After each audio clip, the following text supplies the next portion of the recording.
আপনি দেখছেন news now, আমরা জানি কোনটা খবর। বৃহস্পতিবার আগরতলা উজান অভয়নগরস্থিত নেতাজি ক্লাবে এক সাংবাদিক সম্মেলনের আয়োজন করা হয়। সাংবাদিক সম্মেলনে উপস্থিত ছিলেন সমাজ তপন রায়, জীবন চক্রবর্তী, সুভাষ দেববর্মা সহ অন্যান্যরা।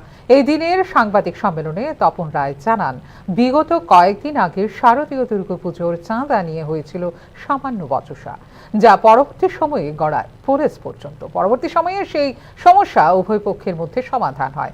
আগামী দিন চাঁদা নিয়ে কোনো রকম সমস্যা হবে না বলে সাংবাদিক সম্মেলনে জানালো রাজধানী নেতাজি ক্লাব। চাঁদা নিয়ে মুখ্যমন্ত্রী যে আহ্বান রেখেছিলেন, সেই আহ্বানে সমস্ত ক্লাবগুলোর পাশাপাশি নেতাজি ক্লাবও মান্যতা দিয়ে চলবে বলেও জানিয়েছে নেতাজি ক্লাব কর্তৃপক্ষ। মানুষ মিলে আমরা সেই মিলন ক্ষেত্র থেকে সবাই মিলে সমস্ত আনন্দটাকে শেয়ার করব, এটাই আমাদের মূল মন্ত্র থেকে, এটাই আমাদের উদ্দেশ্য থেকে।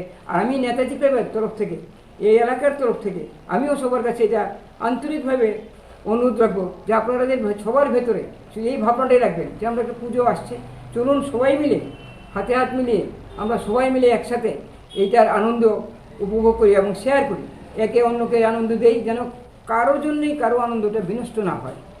আমি আনন্দ করবো, আরেকজন করতে পারবে না, সেই জিনিসটা যাতে না হয়। এই ফিলিংসটা যখন আমার ভেতর থাকবে, তখন আমি আশা করি এই ধরনের কোনো রকম ছোটোখাটো ব্যাপারে কাউকে বিচলিত করতে পারবে না। যিনি অভিযোগ করেছেন ওনার নামটা? ওনার নাম লুৎফি খান।